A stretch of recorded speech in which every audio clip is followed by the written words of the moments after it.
for today's webinar, The Secret to a Successful Direct Mail Campaign. And my name is Stephen Shattuck, and I'm the VP of Marketing here at Bloomerang. And as always, I'll be moderating today's little discussion. And just some housekeeping items before we get started. Just want to let everyone know that we are recording this presentation, and that recording will be made available to all of you later this afternoon. Just as soon as I can get it uploaded to YouTube, I'll be sending that out to everyone. So if you have to leave early, or if you want to maybe share the content with someone else in your office or at your organization, you'll be able to do that just a little later on this afternoon. And I'll also be sending out the slides as well. And as the presenters are speaking, please feel free to use the chat box right there on your webinar screen. I'll see those questions, and so will the ladies from GivingTree, and we'll be able to answer just as many questions as we can towards the end of the presentation during the formal Q&A session. So don't be shy at all about sending any questions or comments our way. And hopefully you're hearing this just fine. If you're not, we tend to have a little bit better quality by phone, so maybe if you're listening by your computer speakers, you might have a little bit better audio if you dial in by phone. So just check my email from earlier this morning for that dial-in info if you think you need to do that. And just in case you're new to Bloomerang, maybe if this is your first of our Thursday webinars or you don't know too much about Bloomerang, we are a fundraising database software program. You can learn all about us at bloomerang.co on our website. Maybe you're in the market for software if you're interested in that product at all. Just a little short plug there, just in case you don't know what Bloomerang is. We do have some awesome software in addition to all these great webinars that we do every Thursday. So I want to go ahead and introduce today's guests. They are Amy Schiffman, Lizzy Sternberg, and Lisa Sheridan over from GivingTree Associates. Hey there, ladies. How's it going? We're good. Thank you. Sure. Thanks so much for being here. This is fun. I don't remember the last time we had sort of a panel of experts, so I'm really looking forward to the presentation. I had a chance to look through the slides, and everyone listening along is in for quite a treat, especially if you're getting ready to do a direct mail campaign. So one of the last reviewers who gave us feedback on our webinar said that I talked too much in the beginning, so I'm not going to talk anymore. I'm going to hand things off to these super smart ladies. They're going to tell you a little bit more about themselves and give you some awesome tips for direct mail. So ladies, why don't you take it away? Thank you very much. So thank you for having us. I'm going to tell you a little bit about GivingTree Associates and introduce the topic, and I'm going to hand it over to my colleagues, Lizzy and Lisa. GivingTree is a little over 6.5 years old. We are a firm based in Chicago. We're a team of 8, and really we do all things fundraising and leadership development. So we manage annual campaigns, capital campaigns, endowment campaigns. We have a fairly strong focus on major gift development and strategic campaign planning. We also do a lot of direct mail. Direct mail tends to be one of the key tools that we use to communicate with a specific segment of our donor base or our prospect base. And so the team here has a lot of experience helping clients to move their direct mail program to the next level. I'd love to get a sense of who on this call has some direct mail experience. And so if you wouldn't mind saying some, none, lots in the chat box, we can get a quick sense of, there we go. So a little of each. And okay, so beginners, finishing our first year, lots. Okay, good. So hopefully we're going to be able to offer something to everyone. I think the overwhelming statistic here is that most of us have had some experience. And how many joined this webinar because you have a direct mail project coming up in the near future? You can just give me a yes or a no, or a me. Yes. Okay, so a lot of yes, which is great. So we always feel like when the holidays are rolling around, December is a really popular time, even November, getting a direct mail piece out. So we love that this is sort of timed well for your next big project. So some of us are sending thousands of pieces each year. Some of us are sending hundreds. Some of us are just beginning. But if this is the one chance, or maybe you send out 2-3 pieces a year, that you really have to speak to a specific segment of your donor population to share gift impacts and really craft a personalized message, we better take the time to do it right. And so we have 9 tips for you that every development professional should keep handy during their prep time for a direct mail appeal. I'm going to turn it over to Lizzy, who's going to get us started with tip 1. Well, thanks for joining us, everyone.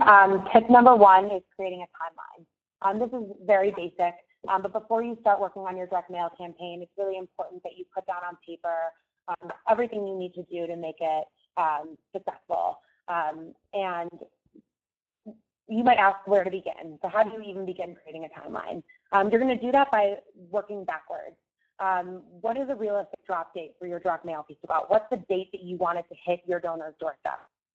And since a lot of you are working on your year-end appeal right now, you might want to consider things like Thanksgiving, what holidays are coming up, what's going on in your community. Do you want the direct mail piece to drop before Thanksgiving, or want it to drop after? You probably don't want to send it out the week of Thanksgiving, so it gets lost in the pile of mail in the midst of holiday preparation. So make sure you're thinking about all the different things that are coming up before you choose a drop date, and then work backwards from there. So I'm going to talk a little bit about prepping for your timeline. What you want to do is put everything down on paper, every detail that you need to do to get this direct mail piece out, down to stuffing and stamping your envelopes if you're doing that yourself, and a target deadline for getting those things done. If you stray from it, it's not a big deal, but what the timeline will help you do is keep on track and make sure you're not losing track of any of the important things that need to get done in order for it to get out. So some of those things might be preparing the list of people who will receive the mailing. Everyone has segments of lists that you're sending this direct mail piece to, so how are you pulling that out of your database, and do you have the right information on those lists for those people? Something else you'll want to think about is getting quotes from your printers or your mail house if you're using one. And you'll also, don't underestimate the time it takes to actually create the letter itself and the messaging. Your draft 1 probably will go through 5 or 6 revisions, and you'll want to send it to all of the staff in your department, and possibly even in different departments depending on what kind of message you're sending out to your group. So make sure you give the appropriate staff enough time to review that. And then you'll need to think about any collateral you need, like a pledge card, and putting that together.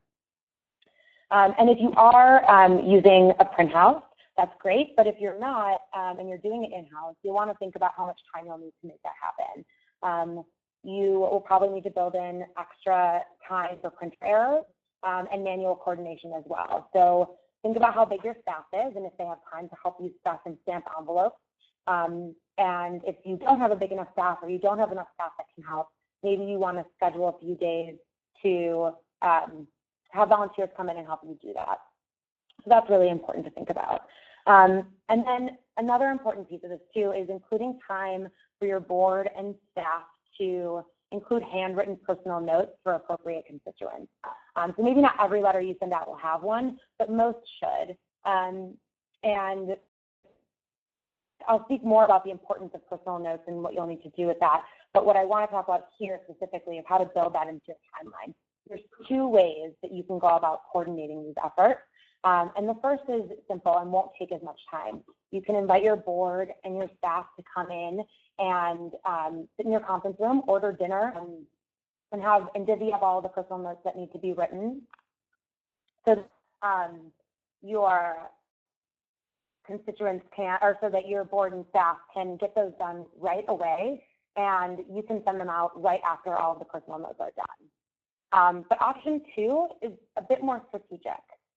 What you'll need to do is think about all the personal notes that need to be written and who the person is that's going to be writing them. And before you send anything to the printer, you'll want to coordinate those lists so that each person that's writing a note can receive a stack of their letters. And what I mean by that is that the letter itself is ready to go out, and it's stuffed, it's stamped, it's ready for the person. All they need to do is write down in the note card that you're going to put in there and slip it in.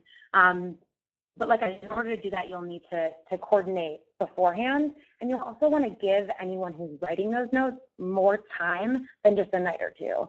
We're all busy, and prioritizing something like that might be hard. So you might want to give somebody a week or so in order to do that, and that just requires building that into your timeline. So the next thing I want to show you really quickly is just how to structure your timeline. So if you're looking at the slide, you'll notice that it's going to be simple. It's just in an easy Excel document, and you'll have 4 basic things that you'll want to track. What target date for completion? When do you need to get something done in order for the direct mail piece to be on time? And what's the task that you're talking about? Is it creating a draft? Is it pulling a list from your database? And who's responsible for doing that? And then throughout the process, you'll track the status. And one great way to do this would be through a Google Doc. So if multiple people on your development team are managing this project, that everyone can see where everyone is with their tasks and their timeline. So I'm going to move on to tip number 2, which is messaging and content. And this is one of the most important aspects of your direct mail appeal. When you go into this, you probably want to think about the story that you're going to tell and the audience that you have. And by that, I mean that you might want to think about doing targeted messaging. So you don't want to send one letter to everyone in your database. You'll probably want to look at your population and segment that out. And I'll talk about that a little bit more in a minute. But first, I'm going to go to personalizing. So we cannot stress this enough. Making your letter personal is extremely important. So don't say greetings or dear friend. Let your donors know that you know who they are. And one way to do this is through including personal notes, like I mentioned before, on as many letters as possible. And try and include all current and frequent donors in this list. But what's really important is the quality of the note and who it's written by. So making sure that the right relationship owner is writing that note. And if you're sending thousands of letters each year, it might not be possible for every note or every letter and note.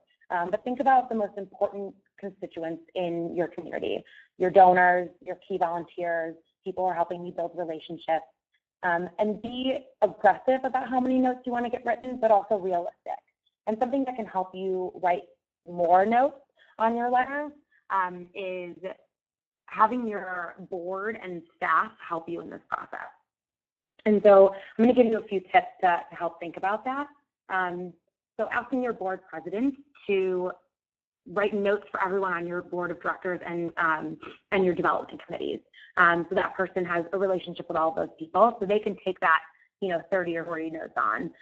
You might also be able to ask your board and development committee to write notes for anyone whose name they submitted to you for the mailing. And I'll talk more about that in a few slides under list preparation and expansion.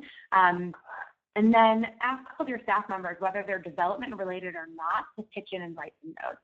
And maybe you say, I'm going to give everyone a week, and I'm going to give them 50 notes, and I'm going to say, write 10 a day and pop those in the mail. So that goes back to building that into your timeline, but it's important that everyone plays a part in this. And the reason why is because every single one of my clients that's implemented this has seen an increase in their revenue from direct mail because of personal notes. When we go back to look at the data and say, here are all the donors to our direct mail appeal this year, almost always it's 90% or higher of those donors are personal note writers. And that's important. That's an important statistic to look at. Even if they went online and clicked through your email that you sent as a follow-up later, they still received that letter and that personal touch from you. And they might not have filled out the pledge card because that wasn't the way they wanted to make their donation, but they went online and did it later. So definitely think about including personal notes in your direct mail piece if you haven't done that before. Another piece of information that's important is targeted messaging, which I mentioned in my introduction. You definitely don't want to be sending one letter to every single person in your database because you have different populations that you're speaking to.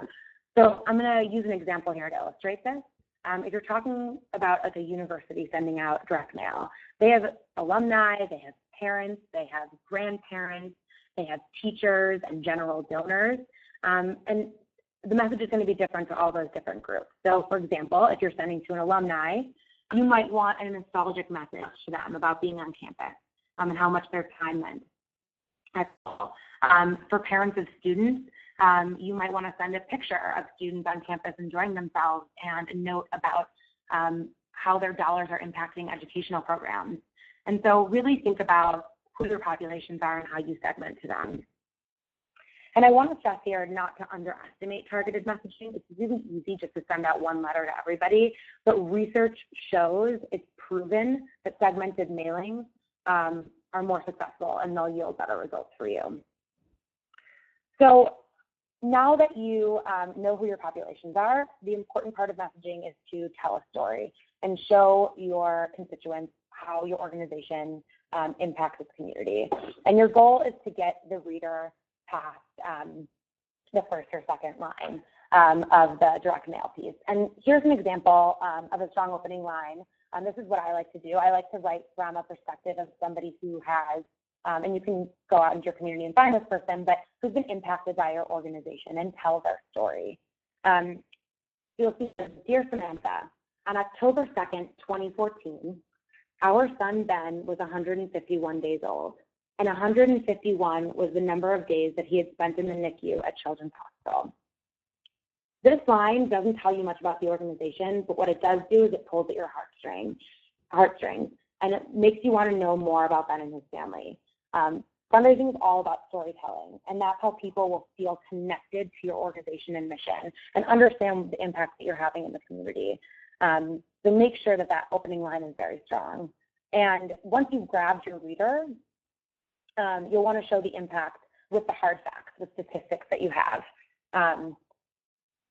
And make sure it's in your mailing as well. But the statistics that you're showing you want to show the relevance and importance of your organization. So here are some stats I made up to prove this point.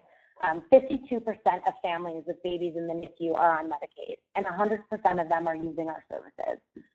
This tells me two things about this made-up program, that it's needed and that it's effective in the population. So people are in need of this program, and the people that are in need of it are using it. And then once you've done that, show the donor how their dollars can be translated to make the services happen. And you can do that by saying $300 or whatever the dollar amount is supports one family in the NICU at Children's Hospital for 1 month. This tells your donor exactly what they need to do to help your organization succeed. Now, once you've told your story and you've shown and proven that you're the value of your organization, you need to make the ask. You need to specifically state what you want from them, and this will be your call to action. So use words like, please join us in making a contribution today in the letter, so they know exactly what you want them to do. And then on the pledge card, which I'll get to more in a minute, make sure you ask for a specific amount and list their giving history. But this brings me on to our next tip, which is tip number 3, list preparation and expansion.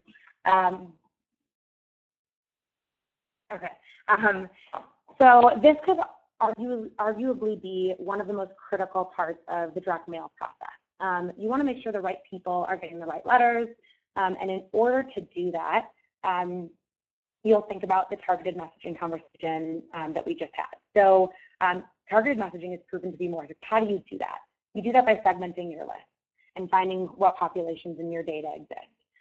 So be sure that whoever manages your database has updated and flagged constituent information recently. To illustrate this, I'll go back to the university example that I used before. So every year at a university, a group of students become alumni. So when that happens, they need to be marked in your database as such, and that way you can target them. And same with current parents.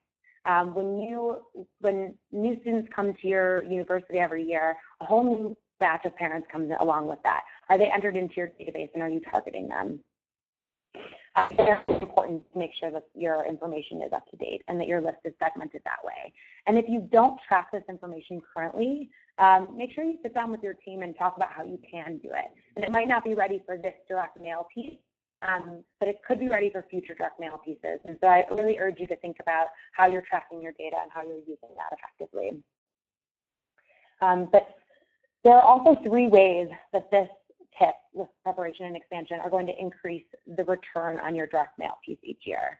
And the first is through adding constituents to your database. The more people in your database, the more donations you're probably going to get. And so make sure that your board of directors and your development committee members are submitting names and addresses to your database each year. And the second part of how you're going to increase the return is through using your data effectively. So ask for an increased gift from every donor you are sending a letter to. And make sure you list their giving history as well. So no one's going to remember what they gave to your organization last year when you sent out your direct mail piece, but you can remind them by making sure the pledge cards include a line about their last gift and ask them for an increased one. With this tactic, you will almost never get a decreased gift, but if you do not list their giving history, they're not going to remember, and there's a 50-50 chance that they'll give more or less than they did the year before. And I'll show you an example of what this looks like in the next tip, so in a few slides. But the third way you're going to increase your return is through personal notes, which I mentioned before, actually. We talked about how all my clients have increased their return from these personal notes when they've implemented this tactic. So just make sure you take that personal touch and take that time to add a handwritten note to all of your letters. And the last point I'll make about list preparation and expansion is probably the most important one, and arguably one of the most important points throughout this webinar. And it's ensuring that your major donors and prospects are not on this list. Direct mail is for your lower level givers. It is a transactional relationship that you have with them. Your major donors need more attention and not to be solicited this way. So you'll need to build relationships with them and create personal stewardship plans. And you're probably asking, well, how do I know where to cut that off and what dollar amount? And that's going to look different for every organization. But in general, you'll want to take your top 10 to 20% of donors off of this list. And instead of sending them this direct mail piece, send them a holiday card and write a meaningful note on there, maybe a little bit longer than what you're doing for the direct mail pieces. And then follow up in a month or two, take them out to lunch, learn what interests them about the organization and drives them to be involved, and they'll appreciate that personal touch and probably become more invested in your organization. So now I'm going to head over to tip number 4, which is my last tip before I hand it over to Lisa, which is design and layout. You'll want to think about something that's going to catch your reader's eye, but is also very easy to read, and also has your organization's branding. This will also affect the cost of print postage, so we'll want to consider those facts here as well. And the first part of this I'm going to talk about is updating your letterhead. Make sure that your current list of board members and staff are listed on your letterhead and you're not using an old version. You probably, like I mentioned before, you should probably have your board members write personal notes. And if you invited a new board member on this year and they're not listed on the letterhead, and then you ask them to write personal notes on a letter that they're not listed on, it could feel strange to them. So just make sure that you're always updating that. And you might have staff turnover as well, and you don't want to be sending that out with the staff member's name on there. And if you've moved recently or you've done a rebrand, you don't want to be using old letterhead either. Maybe use that old letterhead for some other marketing materials that you're sending out or something else. But this direct mail piece is one of the one touch points, or it depends on how many you send out a year, but that you have with your donors at this level. And so you want to make sure everything is up to date. And as we've talked about countless times, you'll want to customize your pledge cards. And here I'm going to jump into showing you an example of what that looks like. So if you look up in the left-hand corner, you'll notice that it says Phil and Claire Dumpy. This is a personalized pledge card that lists their contact information, but also underneath that it says, thank you for supporting the 2014 campaign with a gift of $500. Please consider a gift of $550. This explicitly says what they gave to your campaign last year and what you're asking them to do this year. Someone didn't get to read the whole letter because, let's be honest, a lot of people are probably, they know they're going to donate to your organization, they're waiting for this letter. They throw the letter aside and they get the pledge card, but they still know that you know who they are, and this reminds them of what their gift was and what you need them to do. And if you're not sending, if this is not going to someone who's made a gift recently, or maybe you have some new people that you've added to your database who've never given, you can just remove that line on this pledge card and you can leave it blank. And the last piece of design and layout that I want to discuss is cost. So many of our clients worry about producing a pledge card and how much it's going to cost to design it and the letterhead and everything else that goes in with the direct mail piece, making sure the collateral looks nice. But I want to say here, like, this does not have to be the money. This pledge card that we created was put together in Word. You know, it's not the fanciest or most designed, but it's clean, it's professional, it's clear. And if you send it to a printer and tell them what your budget is, they'll pick a stock that makes sense for you. And so now that we're on the topic of cost and stock and paper, this segues perfectly into tip number 5, which is going to be postage. And so I'm going to hand this over to Lisa, and she will discuss this more. Great, thank you so much, Lizzy. So as we well know, there's 2 ways to send direct mail. We can send a snail mail appeal or an electronic appeal, and some or many of you are going to do both. So for those of you who are going to send a snail mail appeal, we're going to spend a minute talking about postage, and then we'll move on to talk about an e-campaign. So when we send a snail mail appeal, for many of us, a good portion of our budget towards that appeal goes towards postage. So we want to make sure that we understand the postage options available so that we can maximize our budget. There's 3 types of postage we'll want to consider. So there's nonprofit, first class, and standard. Let's spend a minute looking at the differences here. So let's say that we're sending our direct mail piece in a number 10 envelope, which is standard, and weighs under, that the whole thing weighs under an ounce. So this is also pretty standard. We can send in a few ways. So if we send first class, to qualify, we can send a minimum of 500 pieces. Our mailing will be delivered within 2 to 4 days. And if we go based on 1,000 pieces that are in this number 10 envelope that weighs under an ounce, we're looking at paying about $400 to send that mailing. If we want to go with standard, to qualify, we have to send a minimum of 200 pieces. Our mailing will be delivered within 7 to 10 days. And based on that 1,000 pieces in the number 10 envelope that weighs under an ounce, we're looking at about $180.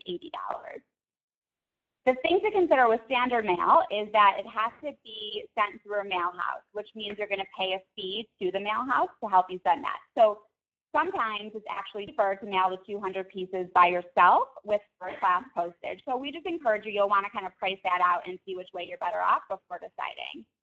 And the way to send is with the nonprofit discount. So you have to mail a minimum of 200 pieces, and you have to have nonprofit authorization number from the post office to do this. So this is something you'll have to apply for several months in advance of your mailing. So it's something that you may want to think about putting into place, well in advance as well. A nonprofit postage permit can make the mailing process less expensive and more efficient if you're sending a large mailing, but it's not right for every organization. So once again, we would encourage you to look into that and to see if it's right for your organization. And one other thing to know about that is that there's rules and regulations. So there's specifications on how you can list the addresses, what mail house you can use and send from, and all of those. If you are working with a mail house, I would encourage you to ask them about this. They'll most likely be able to help you with the process. So here we're looking at a 7 to 10 day delivery period from the time we send, and based again on that same 1,000 pieces in a number 10 envelope that weighs under an ounce, it'll cost us about $160. So you can see there is a significant price difference between the 3.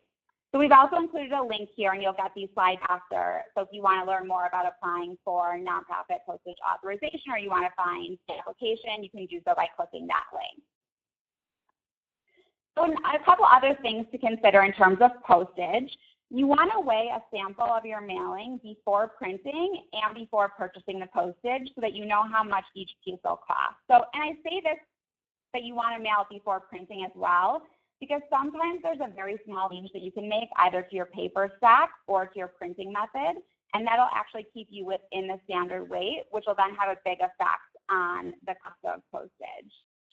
It's important to use your printer and your mail house as partners in this process. So after all, we run nonprofits, we're not printers, we don't work with the post office, and they really are the experts in this area. So on that note, that takes us to tip number 6, which is printing and mail house. Printer or mail house, it's really important to do your homework. I was, when I first started in this industry, very surprised by how much the costs differ from printer to printer and from mail house to mail house. So we always, for our clients and suggest to other people as well, that you quote out your direct mail piece with 2 to 3 vendors so that you have a point of comparison. This will allow you to make an educated decision on who to use. You also want it in if you're going to assemble your mailing in-house or if you want to use a mail house. So Lizzy touched on this a little bit earlier, and you'll want to think about your resources in terms of making this decision.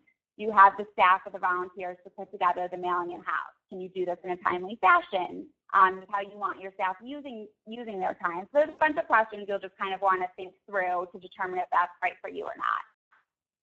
The nice thing about mail houses is that they will print your addresses on the envelope. They'll stuff your mailing. They'll sort everything. They'll send everything. And if they're actually the ones sending it out, they'll make sure that the mailing is up to standard for USPS, that it'll mail smoothly and efficiently. So they take out a lot of the glitches in the system. You will want to, if you're thinking about a mail house, you will want to think about personal notes in this decision as well. So if you go with a mail house and you need the ability to write personal notes, you may want to consider splitting your list into 2 lists, right? So you have this first list that doesn't need notes, and you can mail house and they can address it and stuff it and stamp it and they can send it straight out. Then you have this second list of people who do need personal notes. And so you send that to the mail house and they can still address them and they can still collate the whole mailing and stamp them, but they just won't seal them. And so they'll send them back to you, and all you then have to do is write your note and put it in, or write your note on a letter and then seal it and send it right out. So that tends to make it a little bit easier as well. So we're going to move on to tip number 7. We've spent a lot of time talking about a snail mail piece and of the direct mail campaign, and I'd like us to spend a little bit of time talking about an e-campaign. So some of you may choose to do only an e-campaign, which is fine. If you are sending a snail mail piece, we do recommend that you also create an e-campaign to accompany that. And there's really 2 main reasons for this recommendation. The first is likely people in your database who you have an email address for, but who you may not have a mailing address for. So if you send a direct mail piece, they won't receive anything, and they won't easily be able to make a gift. But by sending an email, they will then get something. For those who receive the snail mail letter, an e-campaign is a nice reminder for them to go and support the organization.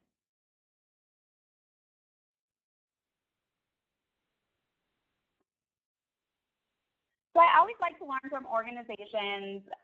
So as you can see, I've included an example of a Mother's Day appeal from Mercy Corps, and it highlights some of the key facts that we're going to talk about. So your e-campaign should be short and sweet. You can see here, you don't have to scroll up and down, you don't have to scroll left to right. Everything that they want you to see falls within one window on your screen. The message should be clear and succinct.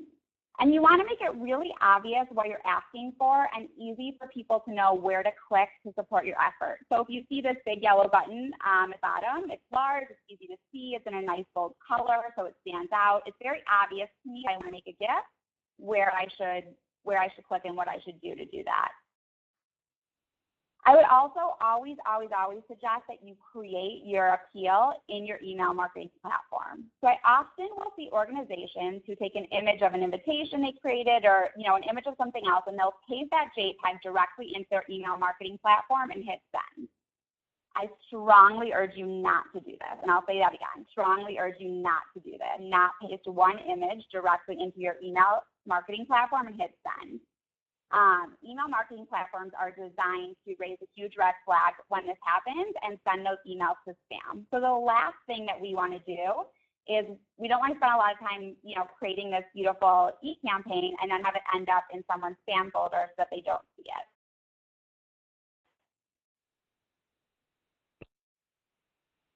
So it should have slightly different content and formatting than the direct mail piece that we send out for a couple of reasons, right? So if we're sending to the same people who also got the direct mail piece, we don't necessarily want them to see the exact same thing twice.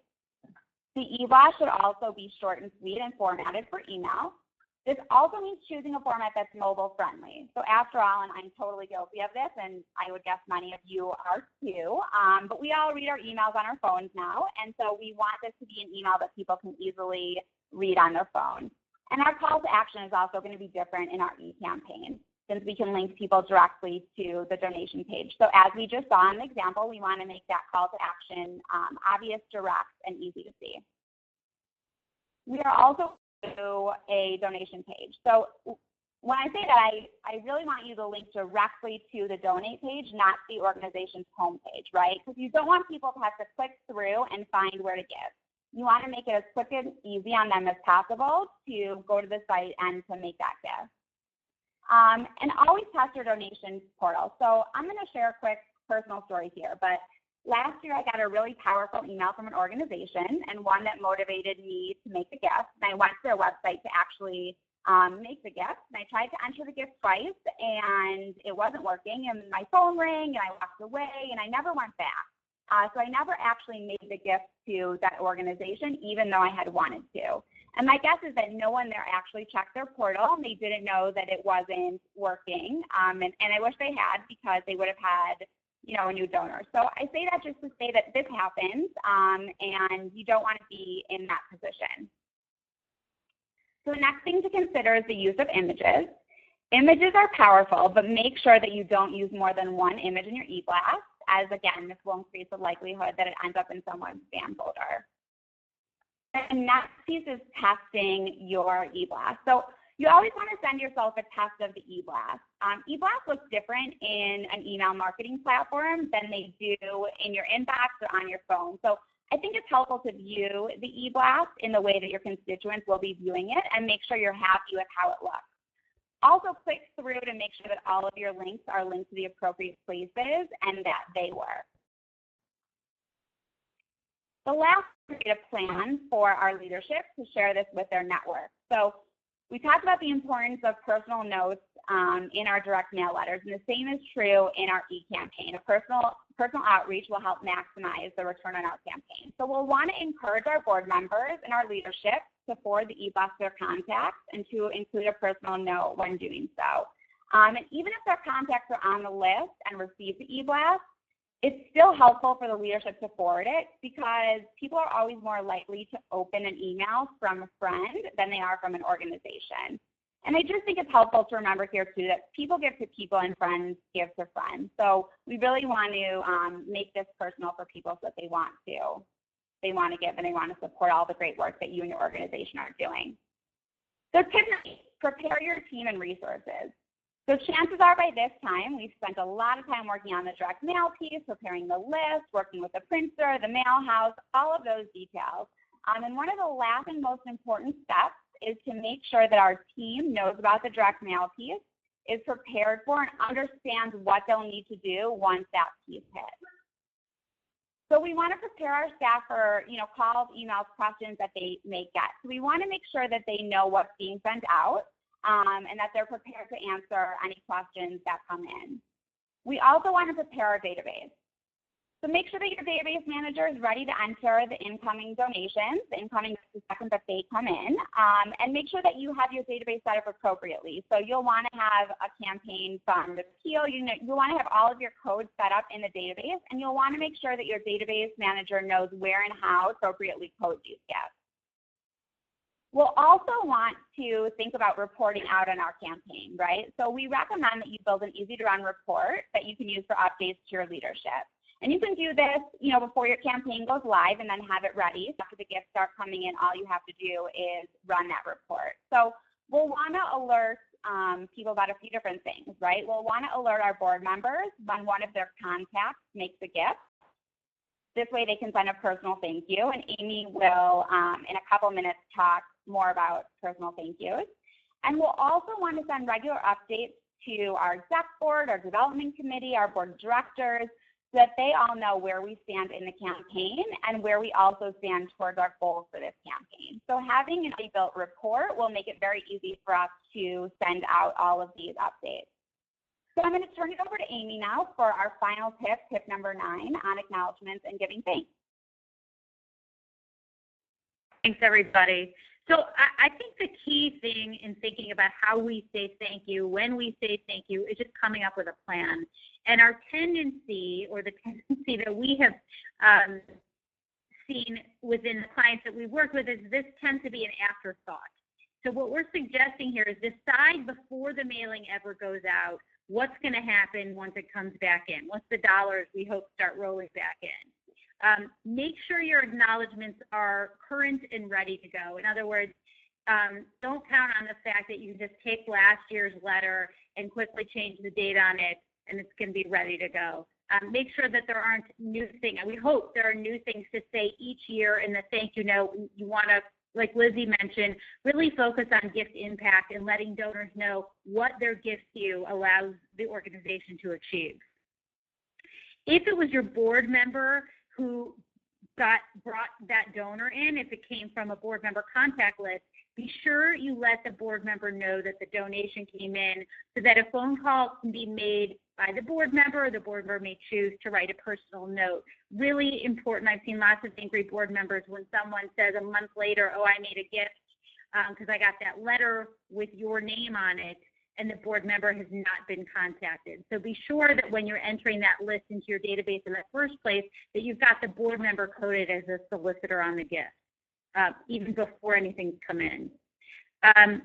Most importantly, if a large contribution or an increased gift comes in, something noticeable, make sure, in other words, if someone goes from $25 to $500 or to $1,000, whatever it is, something that looks out of the ordinary in a positive way, make sure your director of development or your executive director knows about it or makes a personal phone call. We'll talk a little bit more about this on the next slide. This person, when someone goes up that dramatically or has been making gifts for, you're really looking for trends here. Someone who's been making a $500 gift for 10 years, maybe ready to be moved off the direct mail list and onto your face-to-face major gift list. In other words, we're talking about moves management, even at this level, that we want to be paying a lot of attention to what's happening with this list and how we can grow those relationships and personalize the ask. Acknowledgement and giving thanks. So who to include in your thank you process. We love it when organizations include board members and development committee members in the thank you process. So of course they're going to get a thank you, a letter from the organization that might have a handwritten signature on it and might have a scanned and email signature on it. But the more personal you can get about thanking, the more the donor is going to notice that you've acknowledged them. And if you can get your board or development committee, if you can get your volunteers involved in thanking, it's a great way to not only steward the donor relationship, but also get lay leadership involved in the solicitation process. In other words, many of the lay leaders that we have worked with are afraid to do the ask, uncomfortable for some reason to do the ask, but when you ask them to thank, they're totally on board, they're ready to do it. And it's sort of, I almost feel like I'm tricking them into having a conversation about a gift without them even knowing it. But people are really shocked when they get a thank you phone call or a personal note from a board member of the organization they've given to, and they know that they've been noticed.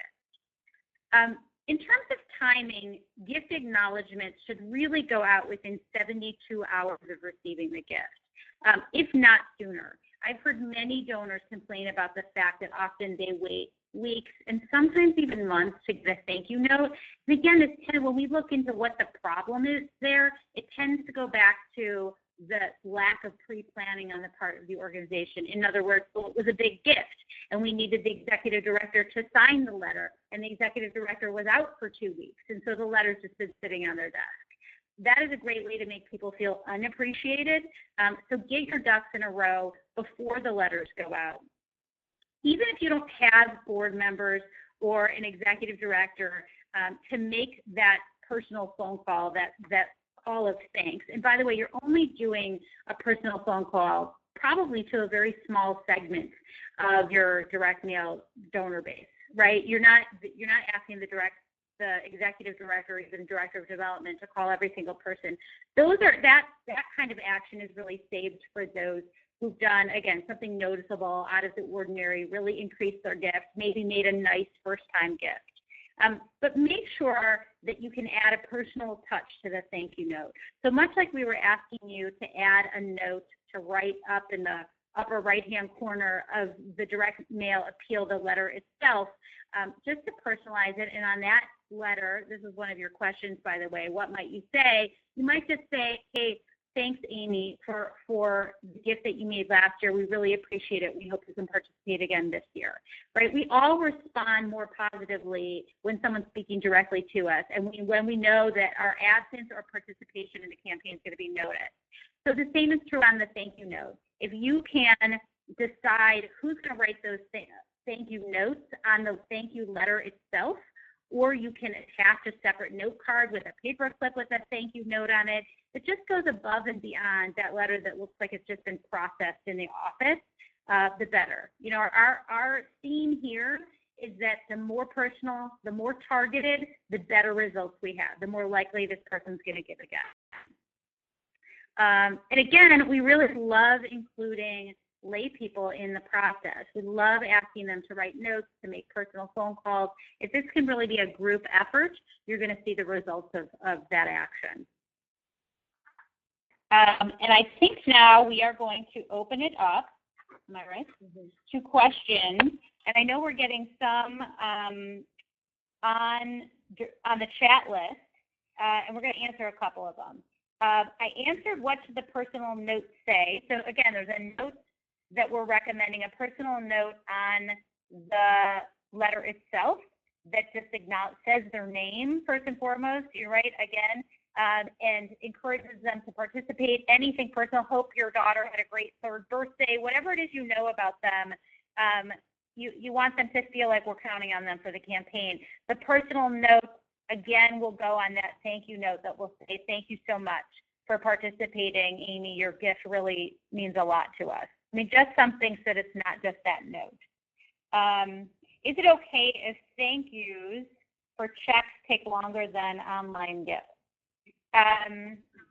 No.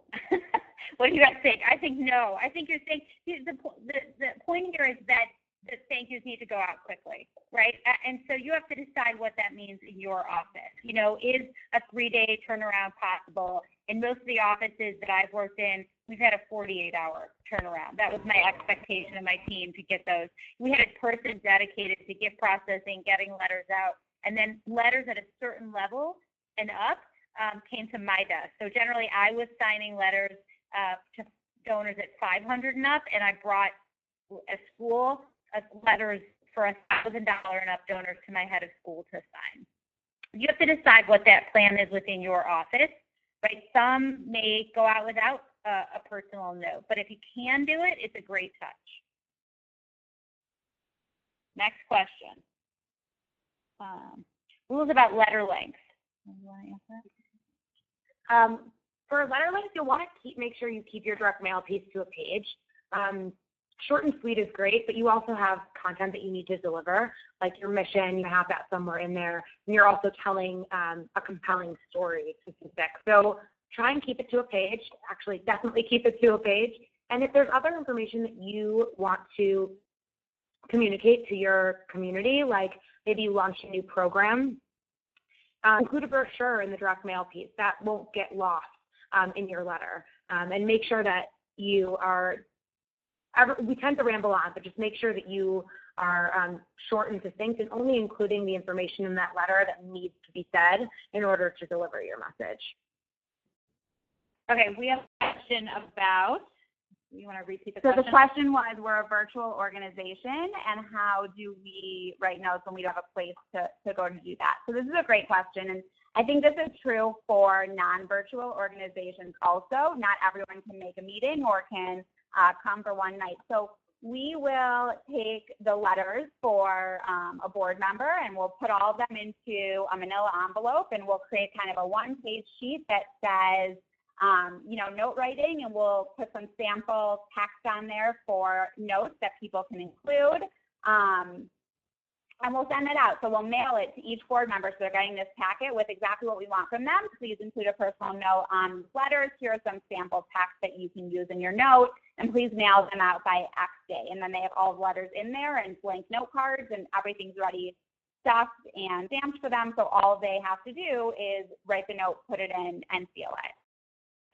I would also say that you can ask board members to email these donors and say thank you if you've got an email address, and they can also call, right? So if you don't have the ability to have everyone sit down and writing notes, you know, the next best thing, or maybe just as good, is for you to send the board member email addresses and just ask them to send out personalized thank yous via email or make phone calls.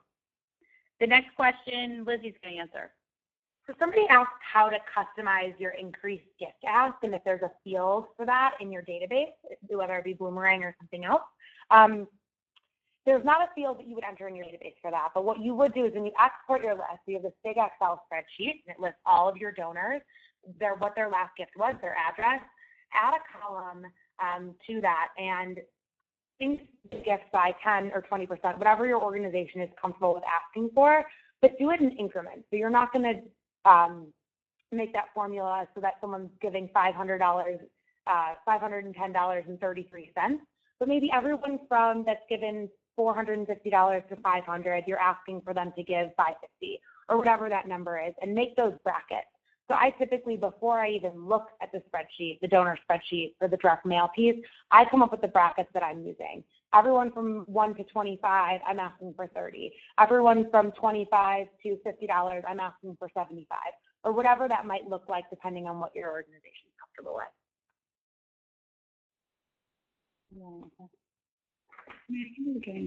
Okay.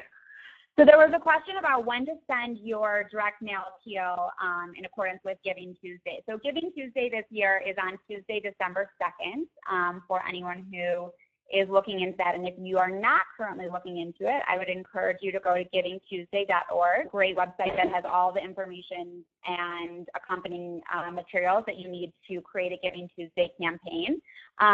So when to send out your piece in accordance. You want to send out your piece enough in advance of Giving Tuesday that people have already gotten your direct mail piece, and that you've built around that a kind of a parallel campaign or a campaign that works in accordance with that for email and social marketing. So, you know, for a couple of my clients right now, we are already in any of their communications that are going out, we're already talking about Giving Tuesday to start building awareness within people that we are participating in Giving Tuesday, and that this is something that they should keep on their radar. So I think if you put something in your letter about it, and they get those letters, you know, before Thanksgiving, middle of November, and then you continue to follow up with it, that will help kind of maximize your efforts there.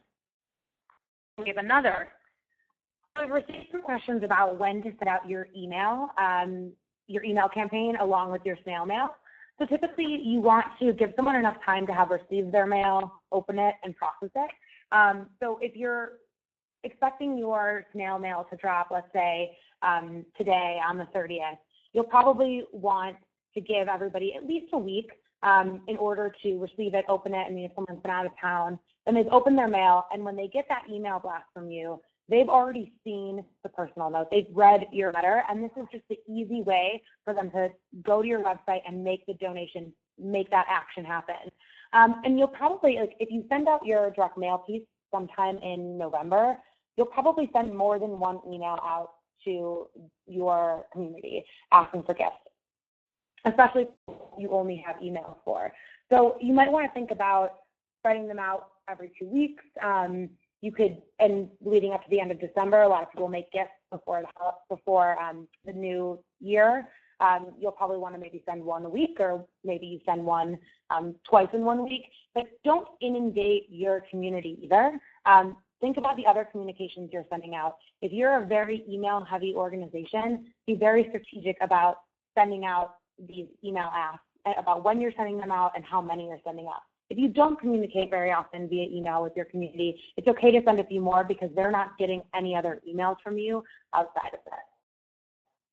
We had a question about, we have a new fund development manager. Do we send the letters from her or me as the director or from both? I would say maybe neither. So what we're suggesting is that you are segment the letter. So if that's true, if you're sending more than one version of the letter, for instance, if you're an organization that has alumni or you're sending to parents or grandparents, I love it when we speak peer-to-peer within the signer of the letter is that person's peer. In other words, so a parent would sign the parent letter, a grandparent might sign the grandparent letter. If it's a letter to community members, you might have your board chair sign it. So I love volunteers speaking to other volunteers and talking within the letter about, I made my gift today and I'm asking you to join me. It's harder for professionals to speak in that voice. Not that we don't give. I think most of us do give to organizations, but I think the letter becomes more powerful when people feel like the person speaking to them understands their situation, is a member of their peer group. So that's the suggestion. If that doesn't work, again, a board chair might sign, and it's not terrible to have an executive director or director of development sign the letter. Here's another.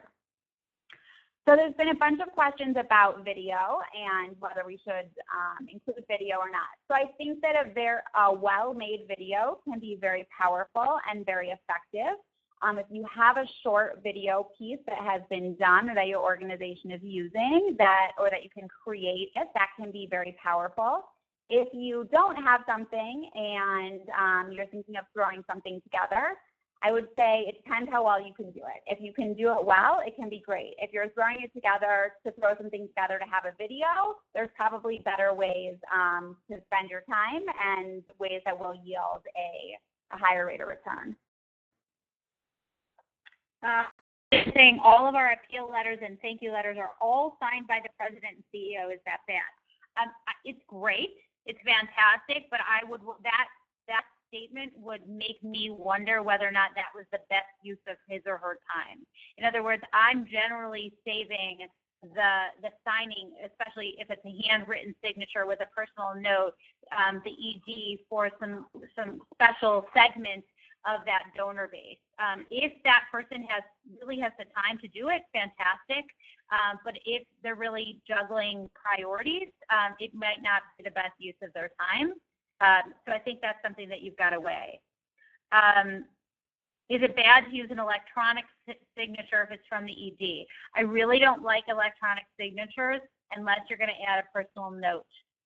Again, you have to think about the message you're sending. If the person gets an electronic signature, it's obvious that no personal attention has